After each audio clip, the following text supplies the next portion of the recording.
রাজধানীর ড্যামরায় যেসব খাল রয়েছে তার সবগুলোর চিত্রই এক। স্রোতহীন খালগুলো পরিপূর্ণ লার্ভায়। খালে ভাসমান প্লাস্টিক সহ বিভিন্ন আবর্জনা ব্যবহৃত হচ্ছে মশার প্রজনন স্থল হিসেবে। স্থানীয়রা বলছেন, মশার উপদ্রবে বাইরে তো দূরের কথা, ঘরের ভেতরে থাকাই মুশকিল হয়ে দাঁড়িয়েছে। সন্ধ্যার পরে এখানে বসাই যায় না।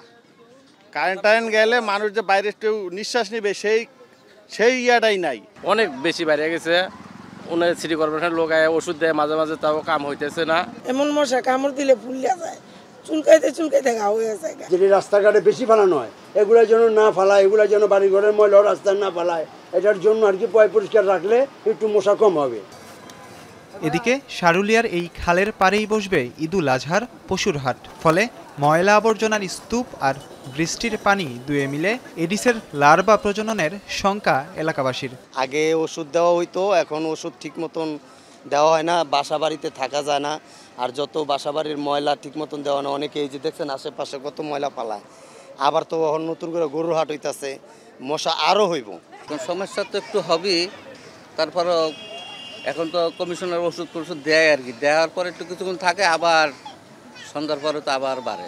গরুর হাটও আবার ময়লাও, আর তারপরে আমাদের চতুর্ধারে পানি, ময়লার পানির জন্য মশার কামড় অতিরিক্ত বাড়িয়ে গেছে। মশা নিধনে কি উদ্যোগ নেওয়া হয়েছে তা জানতে একাধিকবার যোগাযোগ করা হয় ঢাকা দক্ষিণ সিটি কর্পোরেশনের ৬৮ নম্বর ওয়ার্ডের কাউন্সিলরের সঙ্গে, কিন্তু কোনোবারই তাকে মোবাইলে পাওয়া যায়নি।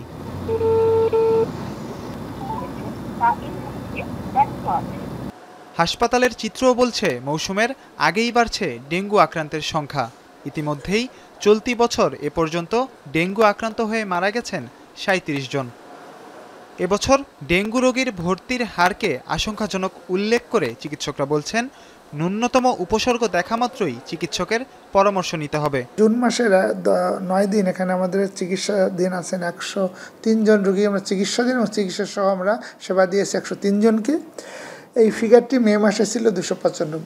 এদিক থেকে দেখা যাচ্ছে যে রোগীর সংখ্যা ক্রমাগত বাড়ছে। তবে বৃষ্টিপাত যেহেতু শুরু হয়েছে, আমাদের আশঙ্কা এটি হয়তো বাড়তে পারে। রোগীদের উচিত হবে কোনো সিমটম দেখা দিলে, অস্বাভাবিক কোনো আচরণ দেখা দিলে দ্রুত চিকিৎসকের কাছে আসা।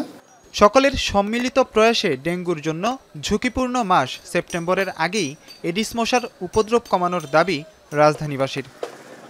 মাজহার ইমন, এখন, ঢাকা।